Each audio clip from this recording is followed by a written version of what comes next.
উপদেষ্টা আসিফ মাহমুদের পদত্যাগ দাবিতে বিক্ষোভ হয়েছে। ঢাকা দক্ষিণ সিটির মেয়র হিসেবে ইশরাক হোসেনকে দায়িত্ব বুঝিয়ে না দেওয়ায় উপদেষ্টা আসিফ মাহমুদকেই নগর ভবনে অবাঞ্ছিত ঘোষণা করেছেন তারা।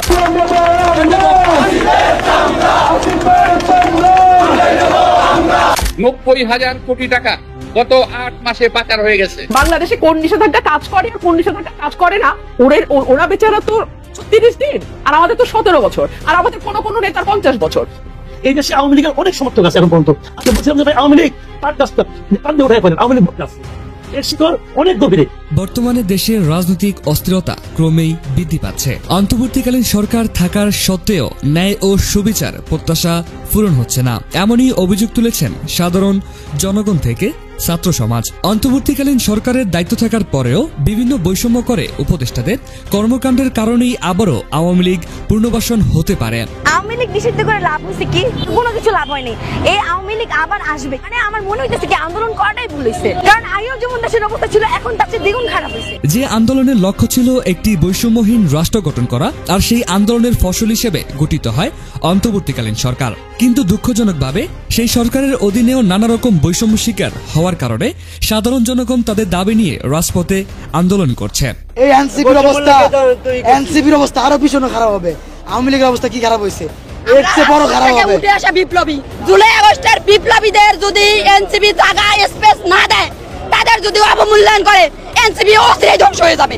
আল্লাহর গজব পড়বে তাদের, আল্লাহর গজব পড়বে তাদের। এদিকে ঢাকা সিটি কর্পোরেশনে জনগণের ভোটে নির্বাচিত হয়েছেন বিএনপি সমর্থিত প্রার্থী ইশরাক হোসেন, কিন্তু এখন পর্যন্ত তাকে তার দায়িত্ব বুঝিয়ে দেওয়া হয়নি। এই ঘটনাকে কেন্দ্র করে বিএনপির নেতাকর্মীরা সরাসরি উপদেষ্টা আসিফ মাহমুদের পদত্যাগ দাবি করছেন এবং কঠোর হুঁশিয়ারি দিয়েছেন। আওয়ামী লীগ নিষিদ্ধ করলেও ইতিমধ্যে আবারও ফিরে আসার পূর্ব আভাস দিচ্ছে। বিএনপির নেতাকর্মীদের হাত ধরেই আবারও প্রতিষ্ঠিত হতে পারে আওয়ামী লীগ, এমনটি জানিয়েছেন এনসিপি নেতা হাসনাত আব্দুল্লাহ।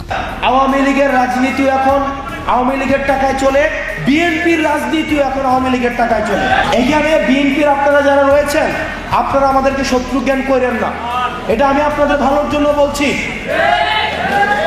যে কুমিল্লার অনেক উপজেলা রয়েছে যেখানে সব দলের রাজনীতি এখন আওয়ামী লীগের টাকার কাছে বিক্রি হয়ে গিয়েছে। এছাড়াও অন্তর্বর্তীকালীন সরকার দায়িত্ব থাকার পরেও দেশ থেকে প্রায় 90,000 কোটি টাকা পাচার হয়েছে বলে অভিযোগ উঠেছে।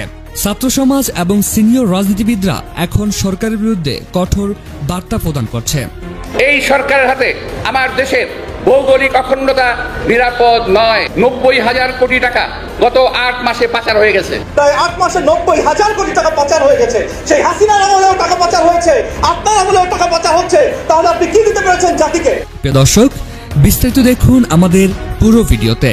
গত 8 মাসে বাংলাদেশ থেকে 90,000 টাকা না কোটি টাকা পাচার হয়ে গেছে এই সরকার ক্ষমতায় আসার পর।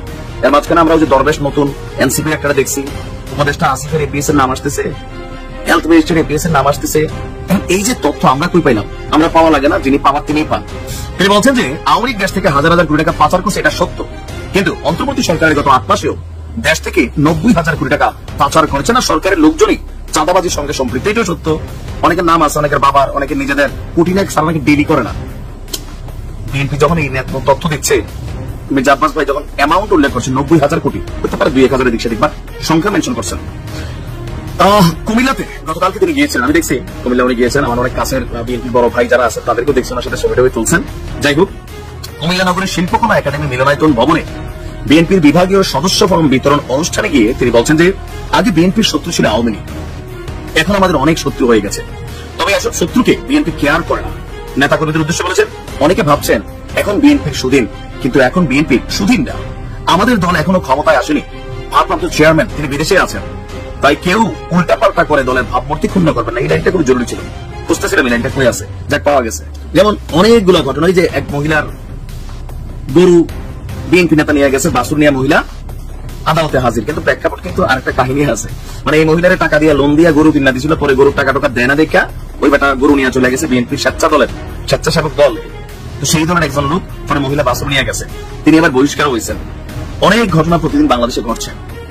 আমার যে পুলিশ জনগণের বন্ধু, এটা ভাইবা যুব দলের এক নেতা, তিনি ওসির ওয়াকিটকি তো জনগণের টাকা দিয়ে কিনা না নিতেই পারে হয়তো বা, মানে ওসি সাহেবের ওয়াকিটকি নিয়ে তিনি মাঝখানে চেয়ারে বসছেন, সম্মান দিচ্ছে ওনার পুলিশ।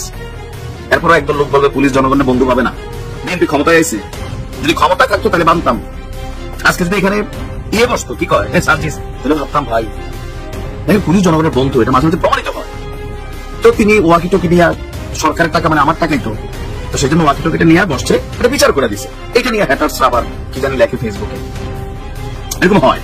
বাট এগুলো বন্ধ করতে হবে, হ্যাঁ, তাহলে দলের ভাবমূর্তি নষ্ট হবে। হুট করে বিএনপি ক্ষমতায় চলে যাবে, পরিবেশটা কিন্তু এরকম না। যারা বিচক্ষণ মানুষ, অন্তর্দৃষ্টি আছে, তারা কিন্তু বুঝতে পারতেছেন জামাতের নিবন্ধন নাই, আগামী মাসে একটা ডেট হয়েছে ফিক্স, আওয়ামী লীগ তো নাই, এখন মাঠে আছে বিএনপি। কেউ কেউ বলার চেষ্টা করে যে এরপর টার্গেট বলে বিএনপি বাংলাদেশকে বিরাজে। আমি এগুলো এত সিফার কথা বুঝি না। যাই হোক, আব্বাস ভাইয়ের কথায় আসি। অনেকে বলেন যে তিনি বলছেন, অনেকে প্রশ্ন করেন তারেক রহমান দেশে আসে না কেন। আমি তাদের বলবো তারেক অবশ্যই দেশে আসবেন, সময় হলে আসবেন। মাথায় রাখতে হবে জিয়াউর রহমানকে হত্যা করা হয়েছিল, তাই তারেক রহমানকে ভেবে চিন্তে এগোতে হবে। বিদেশে বসেই বিএনপির কার্যক্রম তিনি চালিয়ে যাচ্ছেন। তো এখানে তিনি বলছেন আবার ওইটাও যে অনেক সুবিধাভোগীরা চাঁদাবাজি দখলবাজি করছে, যার বদনাম বিএনপি ঘাড়ে আসছে। নেতাকর্মীকে সজাগ থাকতে হবে, কোনোভাবেই চাঁদাবাজ দখলবাজদেরকে অপকর্ম করতে দেওয়া যাবে না। দলের নাম ভাগিয়ে অনৈতিক কর্মকাণ্ডগুলো তাদের আইনের হাতে তুলে দিতে হবে। সুন্দর কথা বলছিলাম, গত ৮ মাসে ৯০,০০০ কোটি টাকা পাচার হয়েছে বলে মন্তব্য করেছেন বিএনপি নেতা মির্জা আব্বাস। তিনি বলেছেন, আজকে ঐক্যবদ্ধভাবে বিএনপির বিরুদ্ধে কথা বলা হচ্ছে। প্রথম দিকে যারা চাঁদাবাজি করেছে তাদের মধ্যে ১-১.৫ তারেক রহমান বহিষ্কার করেছেন। যারা এই সরকারে আছে তারাই এখন চাঁদাবাজি করছে, আর সরকারে যারা আছে তারাই চাঁদাবাজি করছে, এমন অভিযোগ তিনি করেছেন। বলেছেন যে গত ৮ মাসে ৯০,০০০ কোটি টাকা পাচার হয়েছে, আওয়ামী লীগও পাচার করেছে, এই সরকারের আমলেও পাচার হচ্ছে। কুমিল্লার শিল্পকলা একাডেমিতে এক অনুষ্ঠানে তিনি এই মন্তব্য করেছেন। বলেছেন যে এই সরকারের বিরুদ্ধে কোনো কথা লেখা হচ্ছে না।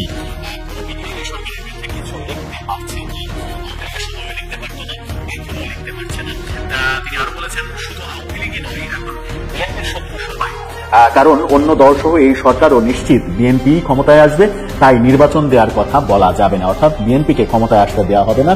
সেই কারণেই সরকার নির্বাচনটা ডিলে করছে, এমন কথা বলেছেন। ৯০,০০০ কোটি টাকার যে তথ্য তিনি দিয়েছেন, সেই তথ্যের পাশাপাশি আমরা শেয়ার বাজার থেকে হাজার হাজার কোটি টাকা গায়েব হয়ে যাওয়ার খবরও নানা দিকে দেখছি।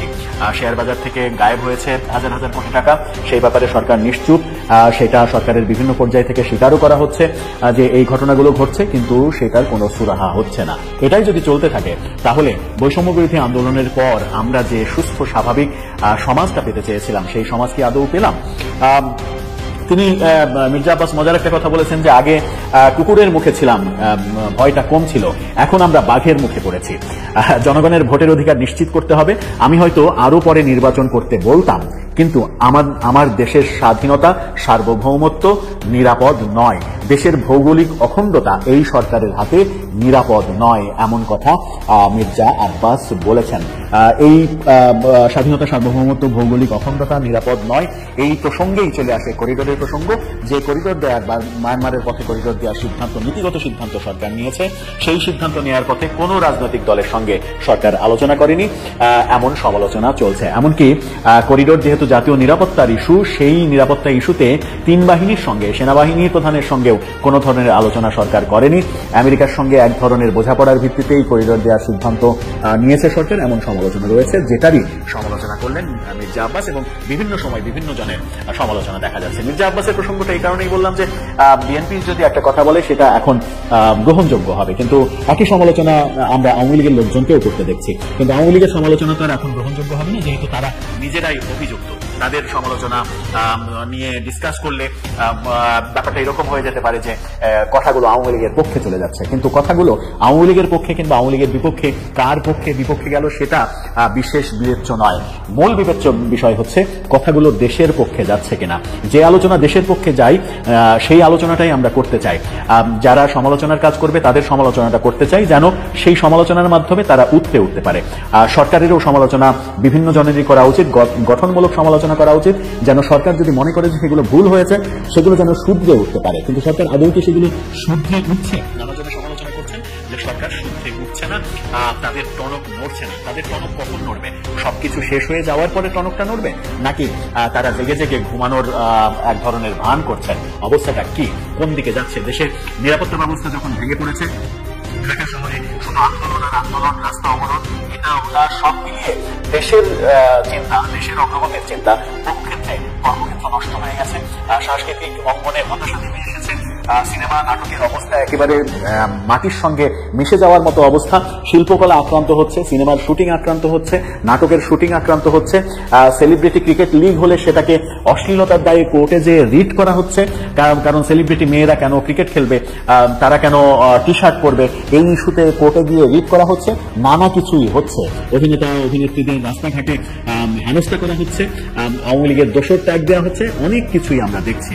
কিন্তু অনেক কিছু দেখার মধ্যে সেইগুলো বৈধতা পাবে যেগুলোতে যে মানুষগুলো অন্যায়ের সঙ্গে জড়িত, দুর্নীতির সঙ্গে জড়িত, কিন্তু যারা অন্যায়ের সঙ্গে জড়িত না, দুর্নীতির সঙ্গে জড়িত না, তাদেরকে ঢালাও ভাবে একেবারে পাইকারি দরে আপনি কথা বলবেন, আবার নিজেদের অবস্থাটা ঠিক রাখবেন না, নিজেদের কার্যক্রমগুলো ঠিক রাখবেন না।